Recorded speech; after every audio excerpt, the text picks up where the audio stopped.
When I was studying out in Colorado with a music medicine guy, he said that he believes every organ in the body has a range of vibrations that when your liver is healthy, it's going to vibrate because everything vibrates. It's going to vibrate between this number and this number. And when you fall into a state of disease, it starts vibrating faster in an effort to heal itself. And that's true of every organ, he said. And you can use frequencies, you can use your own voice. I mean, that's one of the things I studied with him was toning, vocal toning. And you can learn to send vibration from the top of your head to the soles of your feet with your own voice. You can tone for yourself, you can tone for other people, and you can do distance toning for somebody in another country. Hi, everybody. Welcome to the Ask Julie Ryan Show. It's where we blend spirituality and practicality to help you live a life of purpose and joy. Could the future of medicine be hidden in the music you already love? Well, science now confirms what mystics have always known. Music changes the body. My guest today, Dr. Alice Cash, is a clinical musicologist and psychotherapist who's developed groundbreaking programs using music before, during, and after surgery to reduce anxiety, speed healing, and awaken resilience. Join me as we explore how we can all tap into the healing frequencies of music and bring more health and harmony into our own lives. Please remember to subscribe, leave a comment, and share this episode with your family and friends. Now, let's go chat with Dr. Alice. Alice, welcome to the show. I'm so delighted you could join us today. Thank you so much, Julie. I'm so thrilled to be here. I've been really looking forward to this. Me too. You said music is medicine without side effects. What do you mean by that? Well, I think we all know that medicines can have numerous side effects. And I won't even list all the ones because I think everybody knows that. But music, there is no way music is going to make you sick or cause a fever or make you addicted to it or anything like that. So it's just the ideal way to heal. Music, though, I find has an effect on emotion. Definitely. Absolutely. Absolutely. And that's what. How does that work? How does that work? Well, I mean, a lot of it has to do with your associations with a specific piece. For example, I mean, although music you've never heard before can make you cry, it can make you dance around in a frenzy of happiness. Um, but music comes into the body as vibration. And then, I mean, that's the bottom line is that it's a vibration. But after that, the associations that you have from birth or even pre-birth with a specific piece of music, a specific type of music, and then there's the rhythmic aspect of it. And your body entrains. There's a thing called rhythmic entrainment. And when you're in the presence of steady music, whether it's fast or very slow and dirge-like, your body tends to sync with that, and then your emotions follow. You know, you start coming down emotionally and physically or up. Or up. When our son Jonathan was a freshman in high school, he was in the chorus, as most of the kids in his school were. And they were singing, and they had a senior who did a solo in Poulenc's Gloria. I love that. I never heard of Poulenc. I didn't know he had a Gloria. Oh, yeah, Nevertheless, and it's nevertheless, wonderful. I'm sitting in the audience next to my husband, and I have tears streaming down my face. And he said, "What's the matter? Are you in pain? What happened?" And I said, "I don't know. It's just so gorgeous that it just moved me to tears." What the heck was that? Well, What was that? I think every room full of people creates its own vibrational thumbprint. And the fact that you and your husband and your son were part of this beautiful experience and a solo to suddenly step out from the chorus, it's just an emotional and very moving time. Now, I mean, I dare say there were people there that didn't feel at all that way. They were like, "When is this over?" Right. But, for you, I mean, you're tuned into music, I guess, and especially Goodness. Poulenc. And tuned into vibration, Yes. certainly. Right. Yeah. So there was something there. Many ancient traditions considered music sacred medicine. Do you feel modern medicine's rediscovering a truth that humanity has always known? Absolutely. Yes. I mean, I think from the beginning of time, once people began to realize that there was a power out there somewhere greater than them, and they started putting it together that all of the good things came from that power. And people started making music very early on. And what I've learned is that a lot of that was an attempt to imitate the sounds of nature.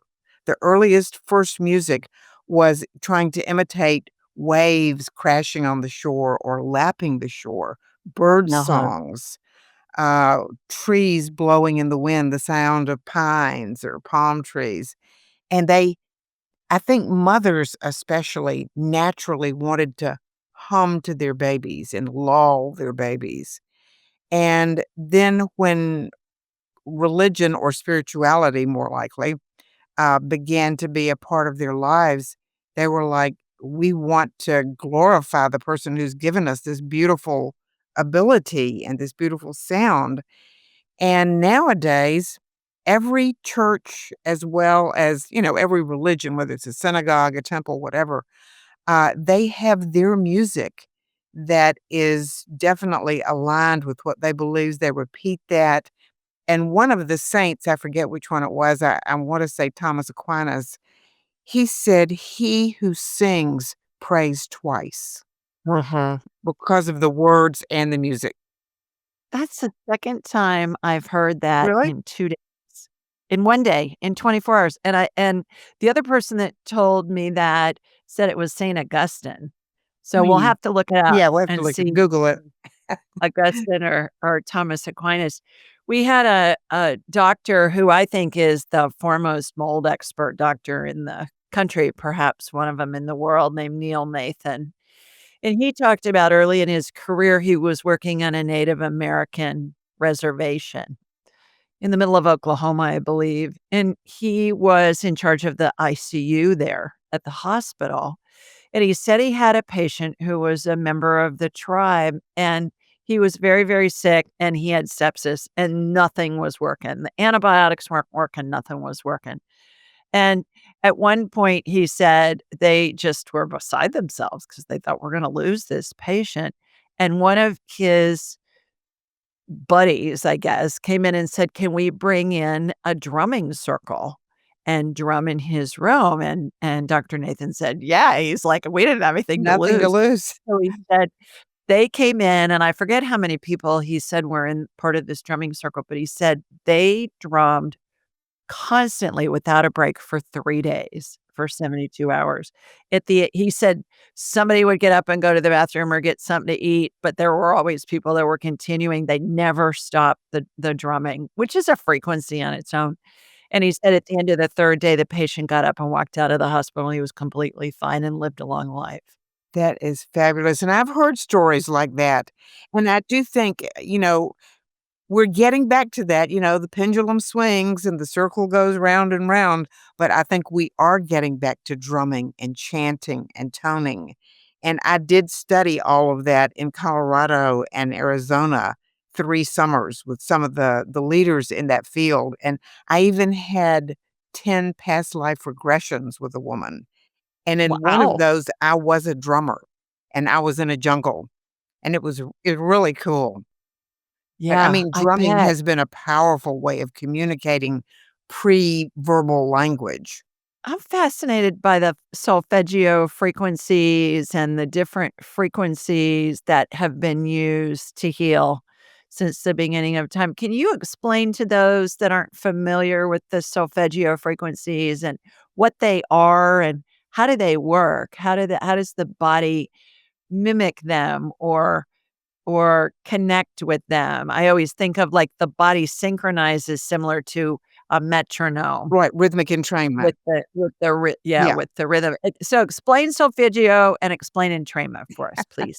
Well, I mean, I could probably talk the rest of the time about just that, but for general purposes, rhythmic entrainment is when the body synchronizes to a nearby steady rhythm. So you're listening to a piece of music and you tap your toe and you nod your head and sometimes you get up and start dancing. But in terms of the solfege is actually something that started in the medieval era, and our scales and our use of a clear scale that where we have tonic and dominant. I don't know whether that's getting too detailed, but if you go do, re, mi, fa, sol, la, ti, do, do is the home note and fa is the subdominant and then G is the dominant. So if you go to a concert and the orchestra at the end goes bum bum bum bum bum bum bum bum bum bum bum bum bum bum da da da da, that's the tonic at the end, and solfege leads all back to that. And do a deer, in Sound of Music, Oh, yeah, yeah. that was what introduced a lot of people to the idea of solfeggio. But now solfeggio in my mind is a little bit different from different vibrations and the idea that in our culture today, A is tuned to 440 vibrations a second. But my understanding is in earlier times, that vibration was a little bit lower. And there are people who say it was Huh. healthier when it was lower, like 436 instead of 440. I mean, just a teeny bit, but that people relax better and people heal better when they're relaxed. And that's part of the idea of my surgery music and headphones, because when you're stressed out, your body tenses up.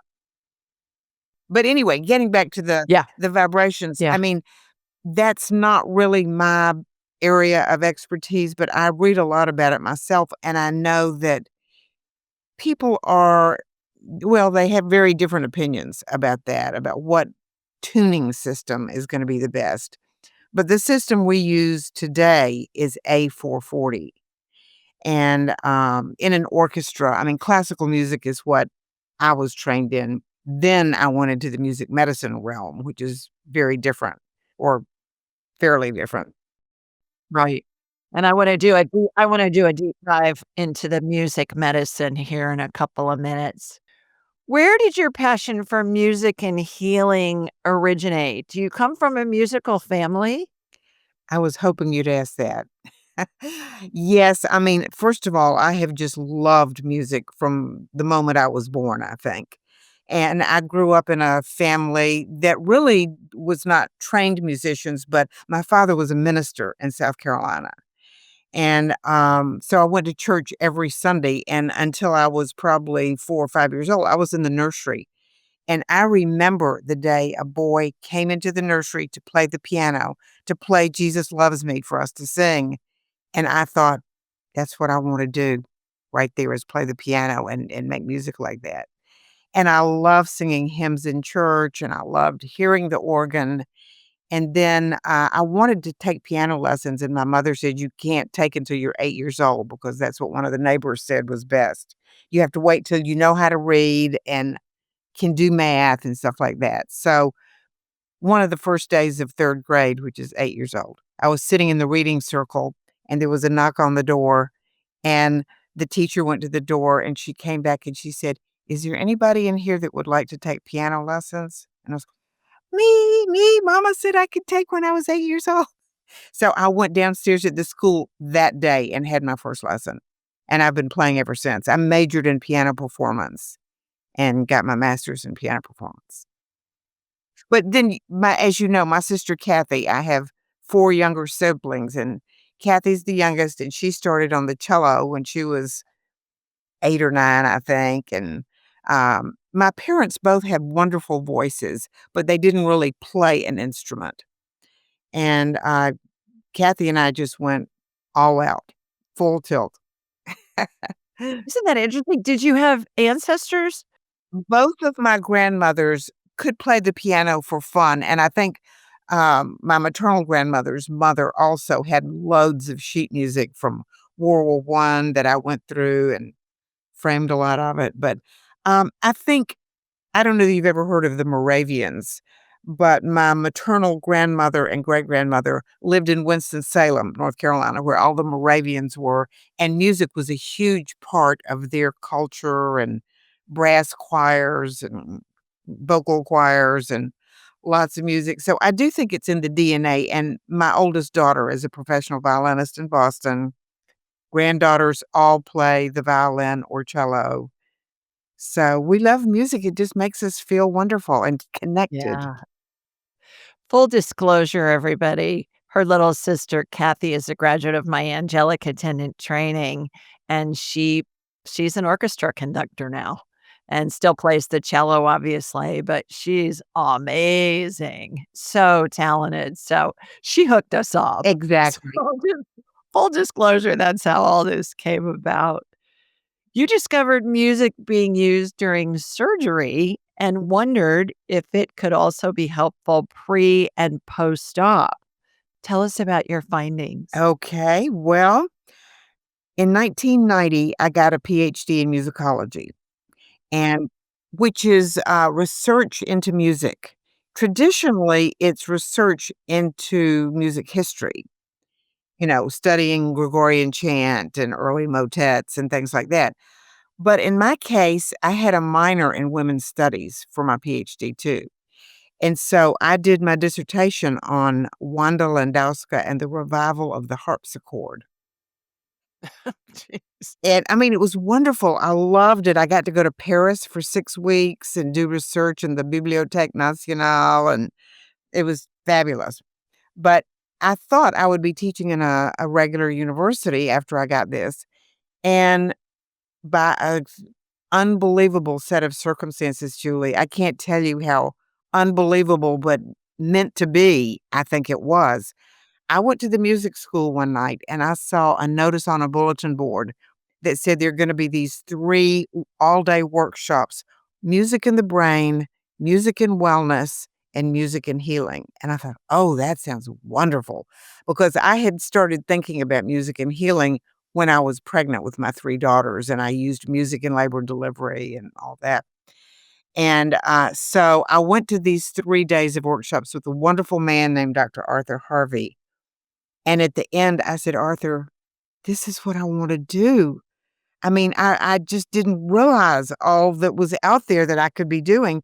And he said, "Well, Alice, Kentucky does not have a music therapy program.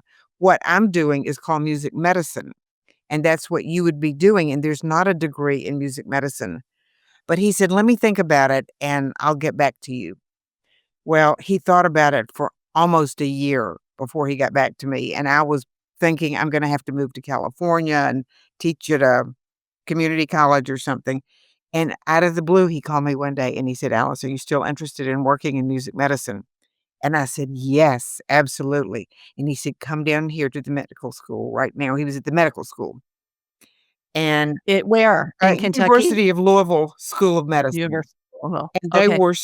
they were just beginning to start their arts and medicine program. Oh, wow. And, he said, "Okay, tell me what you specifically are interested in." And I said, "Music with Alzheimer's patients, music with newborns and pregnancy, and then music in recovery for people in chemical dependency recovery. I'd love to find a way to use music to help them." And he said, "Okay, I'm gonna tell you something, and you'll be the first person to hear this." I was like, "Okay."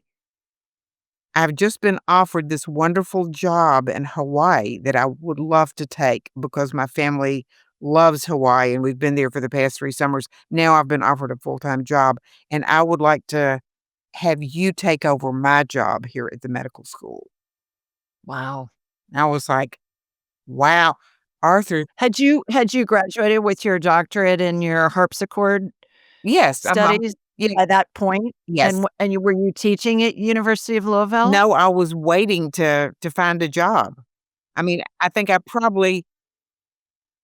may have been I was teaching at Indiana University Southeast, which is right across the river. But, Okay. anyway, he said, "Let me talk to the man who's the head of this program," who's a psychiatrist, Dr. Joel Elkes. So He did, and he called me back and he said, "Dr. Elkes would like to see something you've written." Well, my main thing was the dissertation on Wanda Landowska and the revival of the harpsichord. So I sent that over to Dr. Elkes, and then I got a call saying that Dr. Elkes would like to talk to me. So I went over there. He was a wonderful British gentleman, probably 75 years old at that time. And he said, "Dr. Cash, I heard Wanda Landowska play in London during the war, and Oh, I'm a wow. huge fan of hers. And your Oh. dissertation is delightful. And I would love for you to work in the arts and medicine program as coordinator of music and medicine." Who would ever have known that when you mentioned that a few minutes ago? I'm like, "Who the heck is And that? That's random." And now you're telling me that this Wanda, was she even still alive at that no, point she when died you in got the job? '59.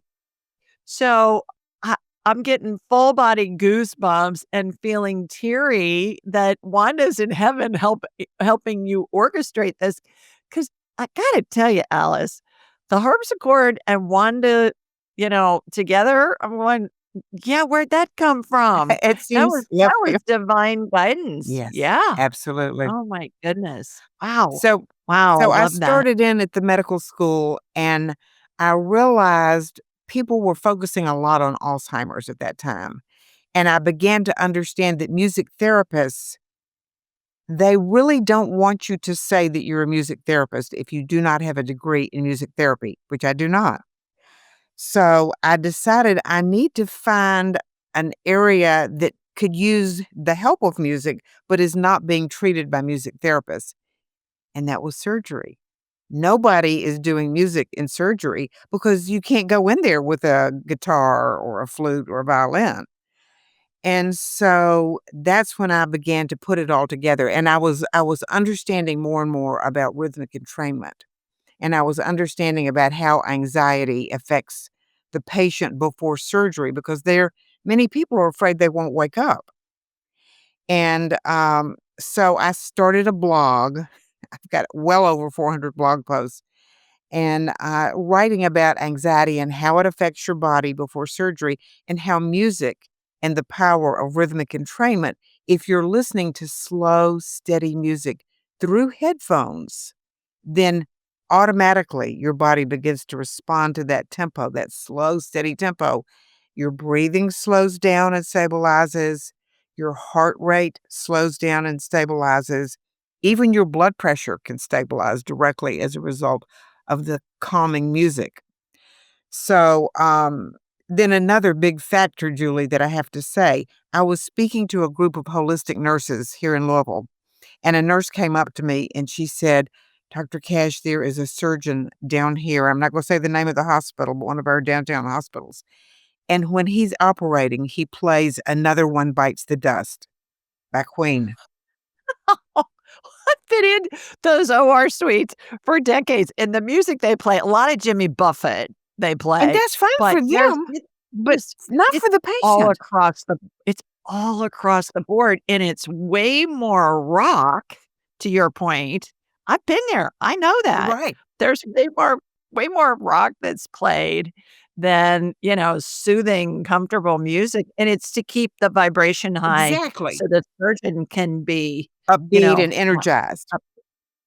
well, and the other thing that's coming in my mind too, one of my best friends who lives in Louisville is an ER nurse. She's retired now, but she worked at U of L. She worked at University of Louisville emergency Oh, room. wow. And I know a big portion of that population is indigent.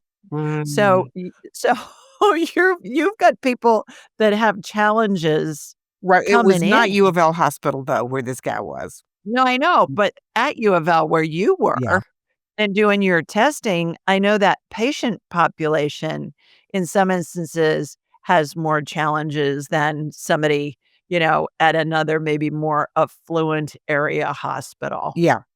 Well, Yeah. what I decided was, I mean, because I read so much research about music in the OR, and they said it is typically good for the surgeon to be able to choose the music that he wants, but there's a misconception that when the patient is under anesthesia, they're not gonna hear the music, but they Yeah. do. Enough people wake up saying, I heard conversations that I wish I hadn't heard, where the doctor said, "This is worse than we thought. This doesn't look good," to nurses talking about where they went for lunch and what they liked. And the patient just doesn't need to hear any of that, much less the doctor playing Another One Bites the Dust. So that's where I thought, okay, what if the patient could have headphones preloaded or pre-programmed with slow, soothing, beautiful music? And I started bouncing it off the doctors and nurses that I knew around the country. And they said, "Alice, that's a great idea. I can't believe nobody's ever done that." But Mhm. nobody had the ability to miniaturize and load a little chip in a headphone until around 2005.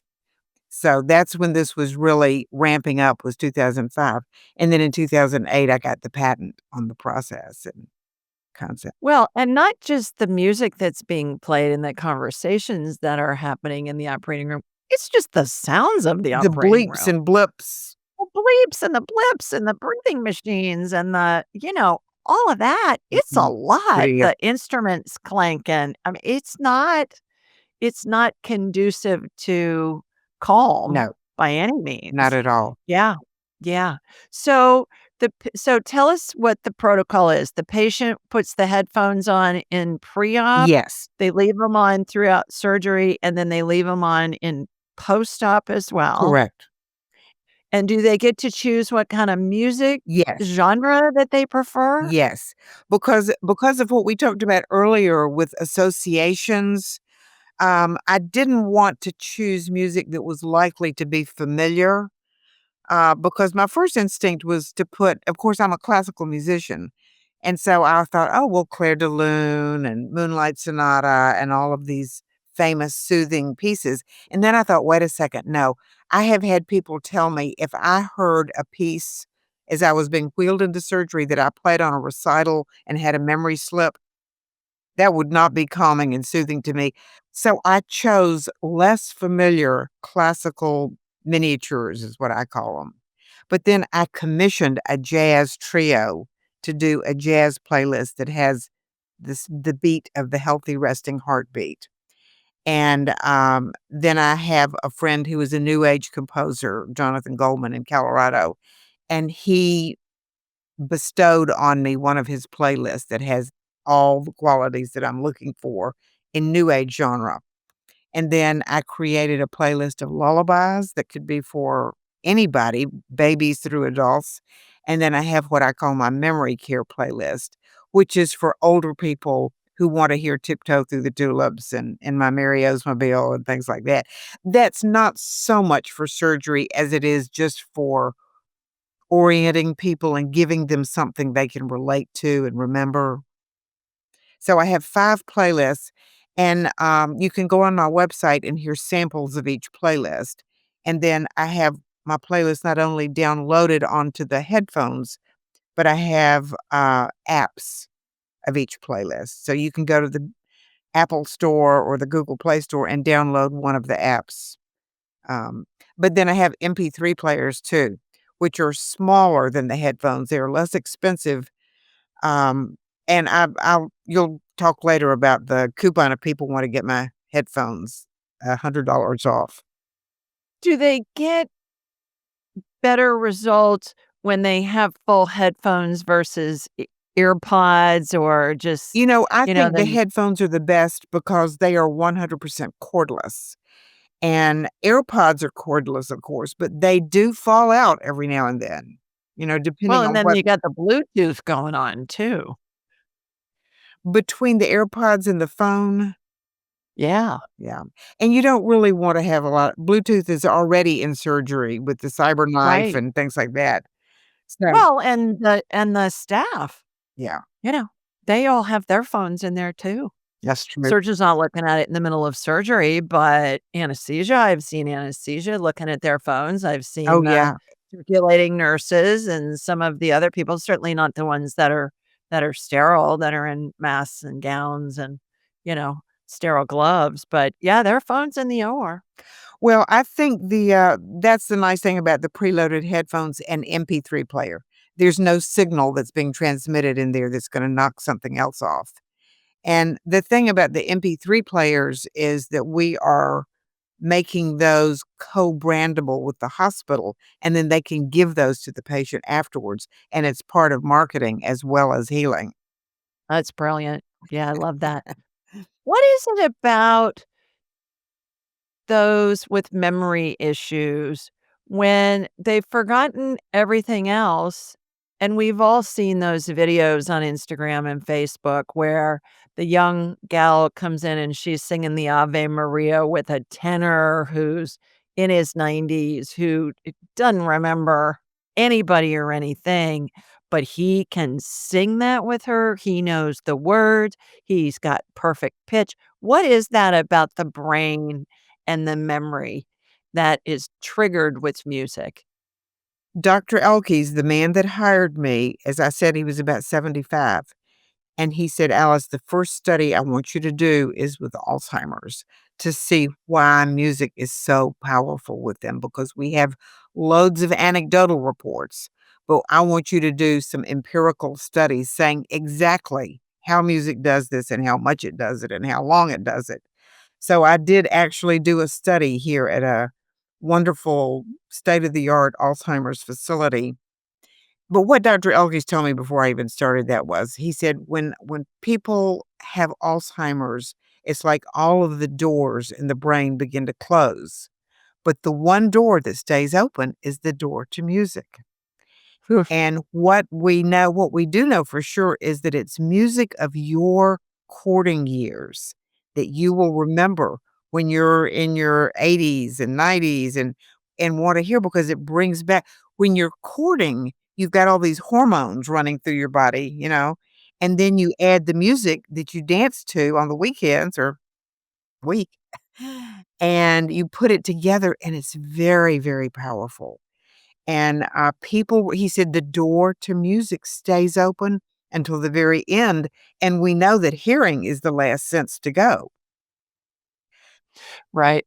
So to be able to play music for someone who most of their memories are gone, their quality of life is almost 0, what we found in the study that I did was that a 30-minute music intervention playing the music that they asked for, it was a combination of the music of their courting years and then hymns. A lot of them had favorite hymns they wanted to hear. And when I would play those for them for 30 minutes on the piano, they would sing along and they'd start reminiscing. And for several hours, their mood was greatly improved. They ate better at mealtime. They slept better that night, and they were less combative all day long. Oh, how wonderful. Let's change directions here. Can you share a profound, in your opinion, transformation you've seen with a patient using your program? Oh, gee. Let me start with my mother because she was actually the first person that I used headphones that I had put the music on for. And I don't guess you ever met our mother, but she was a South Carolina minister's wife, very restrained, very proper, all of that. And when I first told her that I was creating headphones for surgery, and I found out, well, we got a phone call one day saying that she needed bypass surgery ASAP, and I needed to get down to South Carolina. So I drove down there with a stack of CDs and some headphones and a Walkman. That's all I had at that time. This was like 96 or so. And I said, Mama, I'd like you to wear these headphones during surgery. And she was like, Oh, Alice, I don't really like to wear headphones. And I said, But this is what I do now. This is what I do for a living. And if my own mother won't do it, what are people going to think? And they said, Okay, I'll do it. So we tried to pick out music, and she said, I really don't want harp music, and because it reminds me of death, and stuff like that. And finally, she said, Alice, you just pick out whatever you want as long as it's not nearer my God to thee. So we ended up choosing Handel's Water Music, which was very, very nice. But when she was wheeled into surgery, Daddy and I were in the waiting room, and we were not at all sure that she was going to make it through. They didn't even know how many bypasses for sure she would need till they got in there. And so 6 or 7 hours later, they came and said, okay, the surgery's over. and you can go back and say just a few words to her. And so Daddy and I, with great trepidation, went back to the recovery area, and it was one of those that just had curtains. She didn't have a room or anything, just curtains, and people were moaning, and it was kinda scary. But when we got close to her, she almost sat up, almost propped up on an elbow, and she said, "Oh, Alice, the music was beautiful. Bum, bum, bum, bum, bum." And I was like, "Is this my dignified mother singing?" Right after her heart surgery, quintuple bypass? And she said, "I will never have surgery with that music again." She said it made such a difference, and she had had quite a bit of surgery. But, I mean, she started telling me things that she had never told me before, like, "Oh, I remember when you were first born and you smell so good." And I thought, that music melted something that's been in her heart. And she was just sweet, loving mother, and she never really went back to being quite that minister's wife proper person again. Mhm. Nothing like using your own mother as a lab rat. Well, they're handy. Oh, I love it. I love it. Have you done outcome studies of people's recovery time and their healing journeys when they use your headphones? The VA did a lot of that since they have put down the most money for that. They've done follow-up studies that show that they do get well faster, and they require less anesthesia, less pain medication, less anxiety medication, and, when you have less of that, then you are gonna recover faster. Most people will. And what I have found is that it's the joint replacement patients, all us baby boomers that are having our joints replaced, they really benefit from the headphones because, they don't put them completely under, I guess. They're just, sedated, but they have to be able to talk and say, "Wiggle your toes," or "Wiggle your fingers," or something, and, so when they're listening to the music with sedation, but not general anesthesia, it's ideal. Because during joint replacement, as I'm sure you know, there's hammering, sawing, and drilling. Nobody needs to hear that, but they do. My inventions are all orthopedic surgery, and some of that that have been on the market for 30 years are for total joint replacement. So, yes, I know it Oh, well. wow. We should Yeah. collaborate. There's a woman that we had on the show named Peggy Huddleston. Are you familiar with Yes, Peggy? I have her book in my bookcase. I was just looking at it. And her research is really extraordinary because and she's doing it in these big fancy places like Harvard and Hopkins like you have too. And her outcomes of people using her program that does utilize some music are just astounding. They're so impressive. And I was gonna say, if you don't know her, I'll make that introduction I for you I if would you'd like. I know her by her book, Okay. and I would love an introduction to her because I think that would be awesome. She's extraordinary, really Yes. a wonderful woman. Music's long been described as a universal language. How do you believe it communicates with us on a spiritual or energetic level beyond the scientific? Oh, great question. I mean, I do believe that music crosses all communication barriers. I mean, somebody in China or Russia or South America or Louisville, Kentucky can listen to the same music and experience many of the same feelings and reactions and energized level, whether it's energizing them with drumming or something, or calming them down with flutes and mandolin or cello or whatever. And that's where instrumental music, I think, is the most powerful for healing. Not so much songs that have words and bring up memories and you relate to it and, you know, think about, do you like that singer or do you believe those words, whatever. Instrumental music is truly the best for healing purposes. And one of the things I was gonna mention, which is, I don't know that everybody would agree with this, But when I was studying out in Colorado with a music medicine guy, he said that he believes every organ in the body has a range of vibrations that when your liver is healthy, it's going to vibrate because everything vibrates. It's going to vibrate between this number and this number. And when you fall into a state of disease, it starts vibrating faster in an effort to heal itself. And that's true of every organ, he said. And you can use frequencies, you can use your own voice. I mean, that's one of the things I studied with him was toning, vocal toning. And you can learn to send vibration from the top of your head to the soles of your feet with your own voice.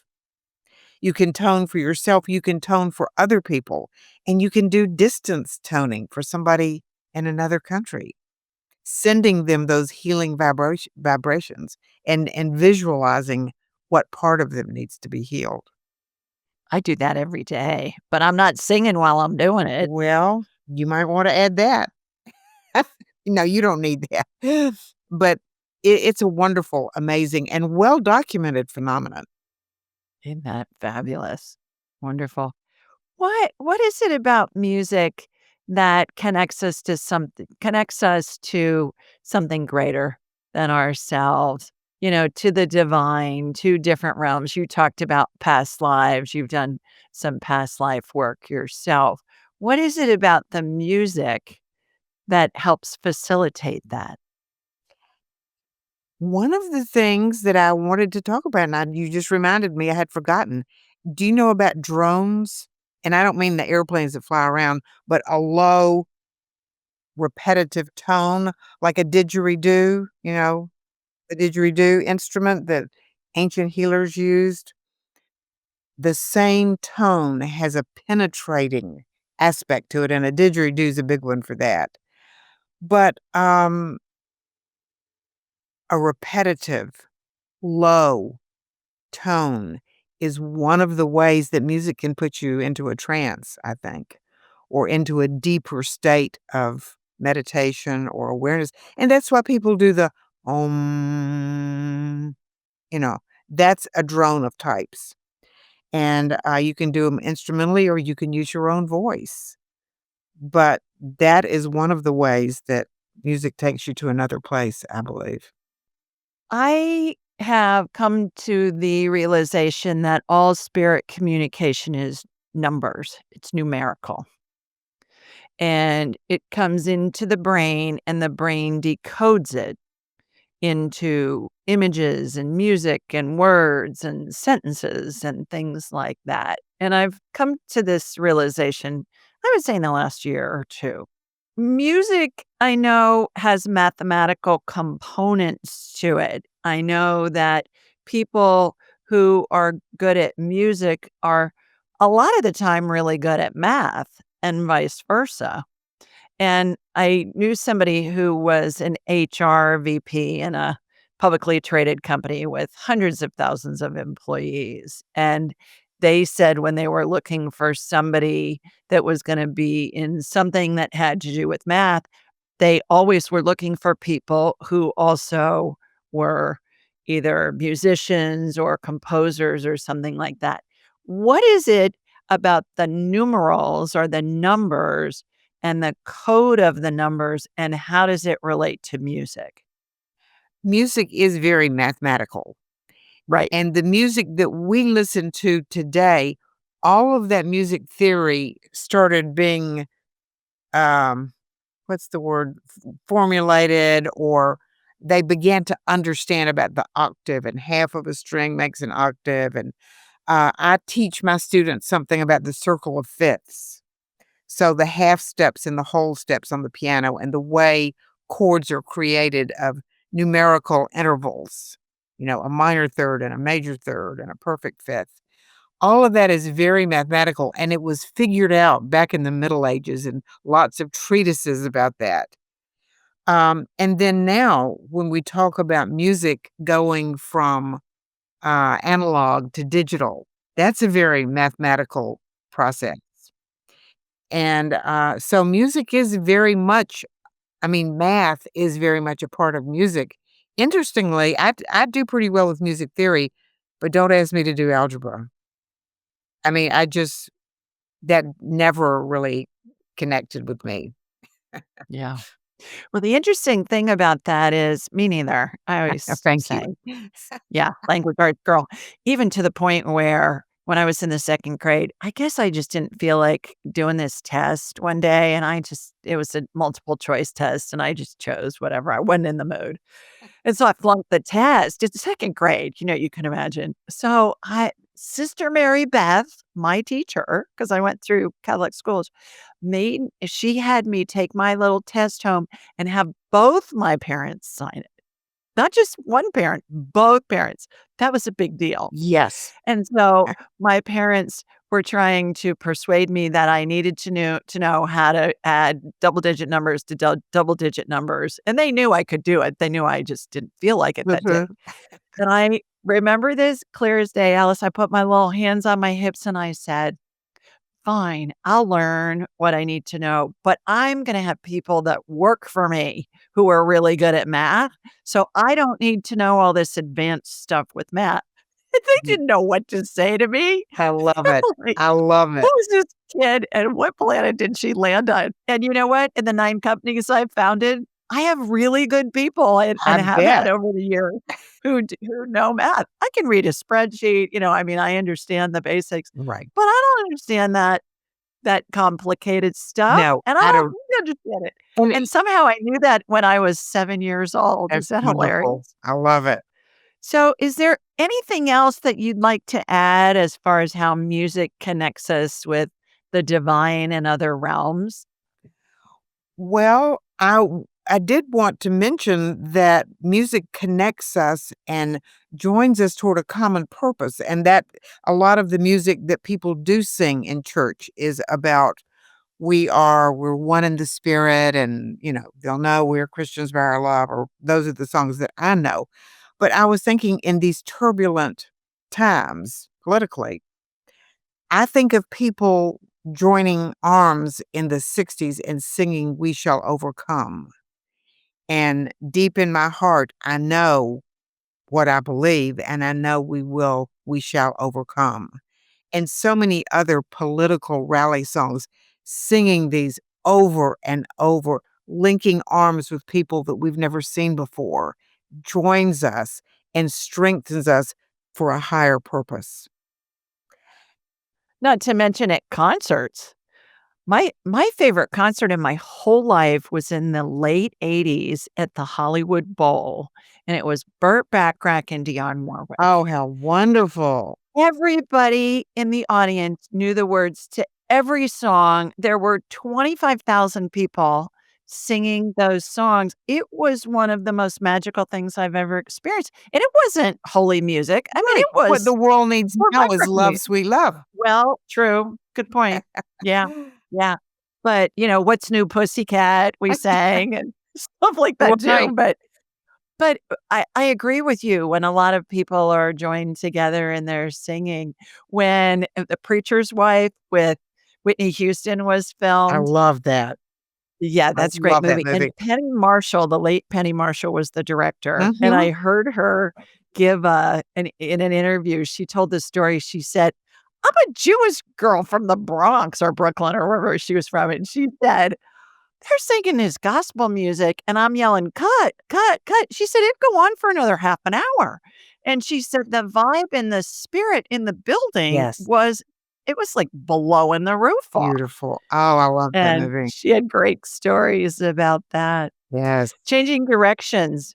You've received a patent for your device. Congratulations. Thank That's you. no easy feat. I know because I have several patents for surgical devices. Tell us about that adventure.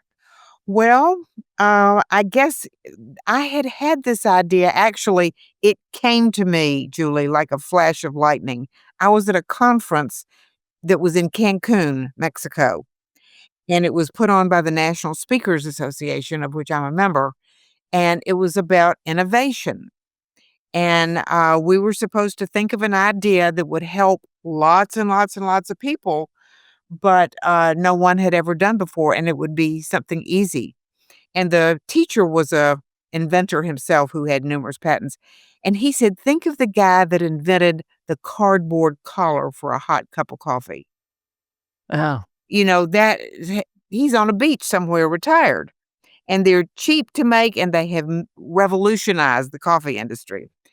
So that's when I had the idea for what, because I'd been thinking about how to get music into surgery, but I was thinking of making sets of CDs that could be marketed to hospitals around the world.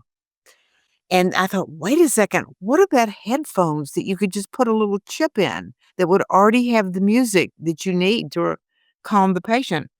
And so I talked to Don, the teacher, and he said, Alice, you got to do a patent search, see if anybody's already done that. And to my amazement and delight, no one had ever done that. uh-huh. So he said, okay, first thing you got to do is apply for a provisional patent. And he said, and you have to have drawings.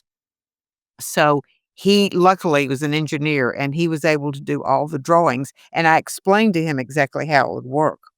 But I had to go through two different patent attorneys. I did get the provisional patent right away, but I didn't get is it the utility patent? That's the final Yeah. one.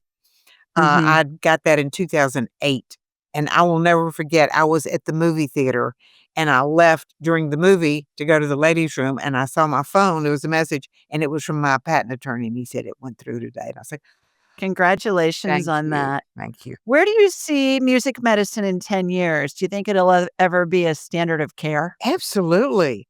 Oh, yeah. I mean, I think music medicine is already being used outside of hospitals, and and actually music therapists can prescribe music medicine. But, I mean, my dream is, of course, that it'll be in every operating room around the world, and that eventually I will make playlists with music from other cultures, because I don't think people in far away, Thailand or somewhere are gonna relax to Schumann and Mozart the way we might. But even jazz, but again, it's the universal language, so I think they can relax to it. But they need to have their sitar music in India, or whatever their natural native instruments are.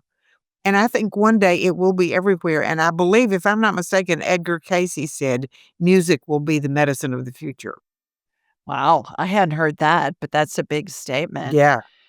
And he was from an from Kentucky. important guy. Yeah. Has your relationship with music changed since making it your career? I love it more than ever, more and more and more. It's just a growing thing. I do a recital every summer with a lady in Sarasota who's 93 and a fabulous concert pianist from Manhattan. And she just gives me so much motivation and inspiration to know I can do this. Musicians tend to live very long and they can do what they do, with the exception of singers. Instrumentalists and conductors can go right up to the day before they die. 3 weeks ago, 4 weeks ago, I was in LA at the Hollywood Bowl for the John Williams Oh, lucky concert duck. with the LA Philharmonic, and that was always when I lived out there, that was always my favorite concert to go to, and I kept hoping he was gonna come out on stage, and he didn't. I heard he was in the audience, I believe he's 94. Yes, in a Y wheelchair. yeah, and what a oh Oh, my what a goodness, brilliant, he's what the a Mozart of our maestro. time. Oh, just amazing, amazing. Do you believe that music composers and lyricists are channeling the songs and the music and the lyrics when they're writing music? You hear about the Paul McCartney, dreaming something, and Lennon, and you hear about others that are dreaming the music, and then they get up and they write it down, and certainly many lyricists. I've seen a couple of them that are really successful in action on interviews, and somebody will say, "Well, okay, here's a theme," and they just spew out the lyric. I mean, it's instant, and it's like a whole song's worth of lyrics. I do feel like that's a gift that some people have to a far, far, far greater extent than most.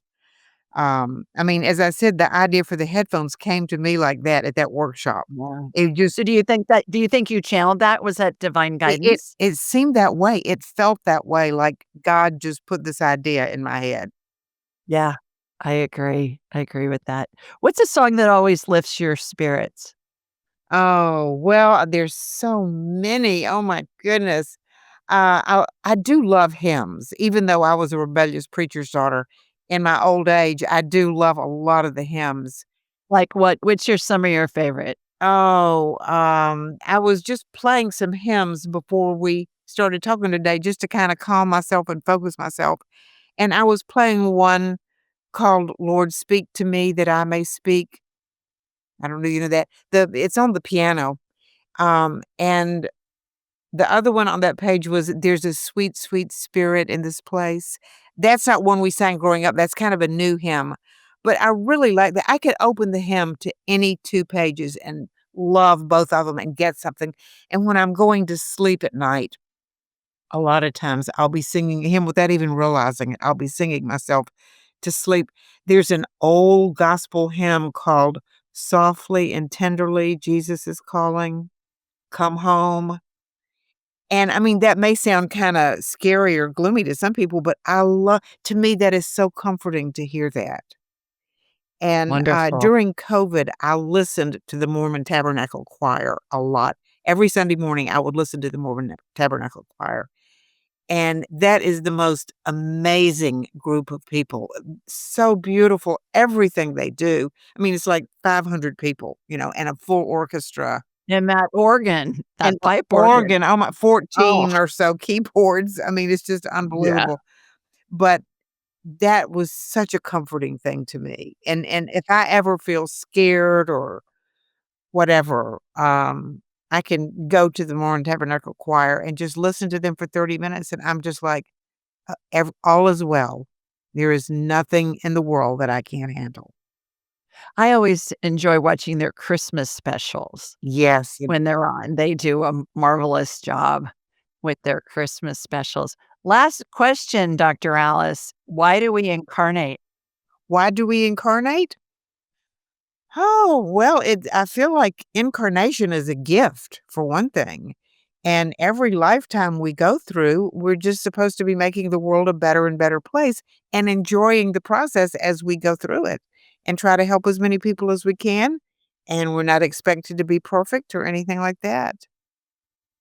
But I think we incarnate just because it's a gift that God or whomever gives us to enjoy this beautiful planet and to see what we can do to make it a better place and make ourselves better and better. Well, you are every bit as extraordinary as your baby sister told me you were. I think that the work you're doing is absolutely magnificent. I will help you in any way I can once we're done recording. Well, I got some more ideas that have come in for you. And I just say, onward and upward. You go, girl. Go get it done. You're helping so many people with this work, and it obviously resonates with everybody that sees it. They're just trying to figure out how to get the billing codes to work along with it, Yes, and yet everybody knows the efficacy of it just from common sense, even without the exactly. clinical It's not studies. esoteric or mysterious. Right. So, how can people learn more about you and your work? You can go to my website, which is surgicalserenitysolutions.com. Or you can just Google Dr. Alice Cash and it'll all come up. I mean, my profile on LinkedIn is probably the most robust source of information and articles. But if you go to my website, there are the 400 blog posts. There's research studies from the past 20 years on music in the hospital specifically and the clinical benefits and the numbers, like by the number, how much music for how long administered this way in what part of for what surgery, they organize them by this was elderly cataract surgery and here's the music we gave them and here's how much better they did than the control group who had no music. I mean, it's just fascinating. So yeah, that'd be the best thing is go to my website and oh, I do have a book it called Having Surgery, Using Music to Reduce Anxiety and Pain Perception. And we'll put that in the show notes as well. Thank you. Anybody that is having surgery, has a loved one that's having surgery, works in surgery, works in any of these areas that can benefit from Alice's devices and her music healing, please reach out to Alice if you can help her. Let's all work together to get this out amongst the masses, and then it'll go global from there. So, That'd be great. all righty, everybody. Lots of fun things for you to explore in this conversation. So in the meantime, sending you so much love from Sweet Home, Alabama. Mwah! And from Kentucky, too, where Alice is. We'll see you next time. Bye, everybody.